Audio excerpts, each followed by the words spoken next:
Good morning बच्चों। हमने chapter start किया था 8th class DAV school, the cell, its structure and functions. तो उसका आज हम जो पार्ट करने जा रहे हैं वो है पार्ट्स ऑफ सेल। हम ऑलरेडी बात कर चुके हैं कि हम सभी सेल्स के बने हैं। हर एक ऑर्गेनिज्म, लिविंग ऑर्गेनिज्म सेल का बना है। लेकिन सेल को ये भी हमें पता है कि सबसे स्मॉलेस्ट सेल इतना छोटा है कि उसको नेकेड आई से नहीं देखा जा सकता। उसको वो माइक्रोज में उसका साइज़ है और उसको देखने के लिए माइक्रोस्कोप की ज़रूरत पड़ती है। ये तो बातें हम ऑलरेडी कर चुके हैं पिछली वीडियोस में। आज हम ये करने जा रहे हैं कि एक सेल जो है वो उसके क्या क्या पार्ट्स हैं, किस किस चीज़ का बना हुआ है, उसके अंदर क्या होता है, उसके बाहर की कवरिंग कैसी होती है और उनकी बेसिक स्ट्रक्चर सेम क्यों कही जाती है। तो सबसे पहले सबसे इम्पॉर्टेंट बात, ये एक सेल है जो कि टिपिकल स्ट्रक्चर है सेल की, जो एक नॉर्मल सेल के अंदर जो चीज़ होती ही होती है वो दिखाई गई है। ये एक सेल है, इसके अंदर ये सारा जितना भी आप देख रहे हो सारा प्रोटोप्लाज्म है, including nucleus. This is a protoplasm. सबसे बाहर जो है एक सेल कवर्ड है सेल मेम्ब्रेन के थ्रू। सबसे बाहर एक सेल कवर्ड है सेल मेम्ब्रेन के थ्रू। अंदर जो है ये सारा प्रोटोप्लाज्म है। लेकिन अगर हम न्यूक्लियस को एक्सक्लूड कर दें और न्यूक्लियस के आसपास बाहर वाला पार्ट को, जितना भी है सेल मेम्ब्रेन और न्यूक्लियस के बीच वाले पार्ट को देखें, सिर्फ इसको, तो ये क्या है, साइटोप्लाज्म। अगर हम सारा इंक्लूड कर लें, न्यूक्लियस को भी इंक्लूड कर लें, तो वो प्रोटोप्लाज्म है। लेकिन हम अगर न्यूक्लियस को एक्सक्लूड कर दें तो जो इतना भी सेल मेम्ब्रेन और न्यूक्लियस की मेम्ब्रेन के बाहर वाला जो सारा हिस्सा है वो साइटोप्लाज्म कहलाता है। और प्रोटोप्लाज्म इट मीन्स किसका बना होता है, सारा प्रोटोप्लाज्म बना होता है साइटोप्लाज्म एंड न्यूक्लियस का। So you can say protoplasm equal to cytoplasm plus nucleus.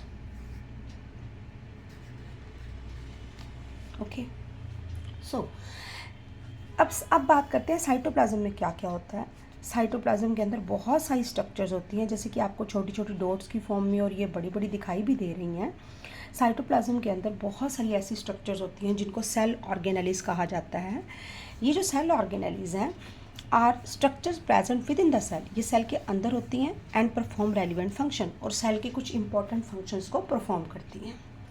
Now we will talk about the all structures, all things present in the cell one by one, just like cell membrane. Let's study about cell membrane. Cell membrane को plasma membrane भी बोलते हैं।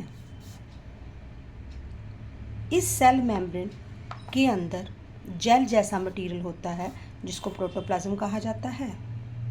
Cell membrane या plasma membrane का काम है cell के बाहर या अंदर किसी चीज़ को आने जाने से रोकना, कंट्रोल करना एंट्री और exit of substances as per the requirement of the cell. The cells of plant, fungi, bacteria, ये जो तीनों जिनकी स्पेशल बात कर रही हूँ मैं, इनके अंदर सेल मेम्ब्रेन के अलावा भी एक कवरिंग होती है, एडिशनल कवरिंग होती है जिसको सेल वॉल कहा जाता है। बच्चों, सेल मेम्ब्रेन और सेल वॉल में डिफरेंस है, काफ़ी डिफरेंस है। ये काफ़ी इंपॉर्टेंट कवरिंग है, लेकिन ये सिर्फ प्लांट्स, फंजाई और बैक्टीरिया में होती है। नाउ आपके माइंड में क्वेश्चन राइज होगा कि ये क्यों इम्पॉर्टेंट है। तो चलो पढ़ते हैं ये क्यों इम्पॉर्टेंट है। सी बच्चे,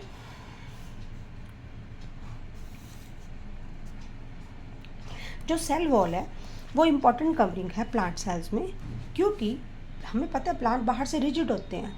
ये प्लांट्स को रिजिडिटी प्रोवाइड करती है और इवन सेल को, ये जो मेम्ब्रेन है, ये जो वॉल है, ये प्रोटेक्शन भी प्रोवाइड करती है सेल को वेरियस इन्वायरमेंटल कंडीशन से, जैसे कि बहुत सारी स्पीड से स्टॉर्म आ गया, रेन आ गई, इन चीज़ों से भी प्रोटेक्ट करती है सेल को। सो एक और बात है कि ये सेल वॉल सेल को definite shape, size and support करती है। सेल को शेप प्रोवाइड करती है, साइज़ एक स्पेशल साइज़ देती है, डेफिनेट साइज़ देती है और सपोर्ट प्रोवाइड करती है। अगर हम बात करें सेल के अंदर अगले पार्ट की, जैसे कि मैंने आपको बताया था, सेल का जो नेक्स्ट पार्ट है वो हम बात करेंगे सेल मेम्ब्रेन के बाद हम बात करेंगे साइटोप्लाज्म की। तो let's talk about the cytoplasm.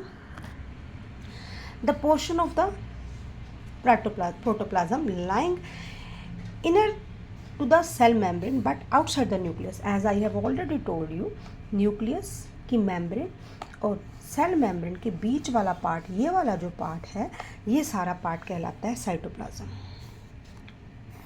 इसको जो वर्ड कैयोट से लिया गया, क्योट्स मीन्स होलो, इसके अंदर प्लाज्मा होता है, plasma means liquid. It act as a ground substance for all the cell activities. जैसे एक घर में ग्राउंड में बच्चे खेलते हैं, जैसे स्कूल में ग्राउंड में बच्चे खेलते हैं, जैसे घर के आंगन में बच्चे खेलते हैं, वहाँ अलग अलग तरह की एक्टिविटीज़ होती हैं। सेम टाइप से सेल के जो अंदर साइटोप्लाज्म है उसके अंदर अलग अलग एक्टिविटीज़ होती हैं, जो कि सेल की अलग अलग प्रोसेसेस होते हैं। वी कैन से जैसे digestion, ingestion, reproduction, all kind of processes होते हैं जो कि एक सेल की सर्वाइवल के लिए ज़रूरी हैं, वो इस साइटोप्लाज्म में ही होते हैं। इसीलिए इसको कहा जाता है कि act as a ground substance for all cell activities.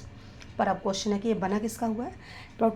जो साइटोप्लाज्म है वो बना होता है कार्बोहाइड्रेट्स, इसके अंदर होते हैं प्रोटीन्स, फैट्स, मिनरल्स, विटामिन्स, इसके अलावा लार्ज प्रोपोर्शन ऑफ वाटर। और ये सारे इकट्ठे मिलके provide a unique living nature to the protoplasm. Protoplasm को एक यूनिक नेचर देते हैं जिससे कि सेल एक लिविंग ऑर्गेनिज्म बनाने की क्षमता रखता है। Now come to the nucleus. Nucleus, पहली बात तो ये सबसे इम्पॉर्टेंट पार्ट है सेल का। सबसे इम्पॉर्टेंट पार्ट कौन सा है सेल का? न्यूक्लियस। इसके जितने फंक्शन इम्पॉर्टेंट है बाकी सेल के बराबर, सारे सेल के अंदर जितनी ऑर्गेनेलीज हैं उन सब के बराबर हैं इसके फंक्शन। ज़्यादातर आप देखेंगे ये सेंटर में होता है, पर कुछ केसेस में ये पेरिफेरल पोजीशन यानी कि कॉर्नर्स वगैरह में भी हो सकता है। सेल की सारी एक्टिविटीज़ यही कंट्रोल करता है। Okay, the nucleus is dense structure bound by nuclear membrane. As I have already shown you, मैं एक बार आपको दोबारा दिखाती हूँ स्ट्रक्चर। सी बच्चे, ये आप स्ट्रक्चर देख सकते हो, you can see this structure. ये देखिए, ये न्यूक्लियस है। ये न्यूक्लियस के अंदर ये काफ़ी ज़्यादा डेंस होता है, ये डेंस स्ट्रक्चर है और इसको बाउंड करने वाली कौन सी है? Nuclear membrane. ओके, तो न्यूक्लियर मेम्ब्रेन इसको बाउंड करती है एंड द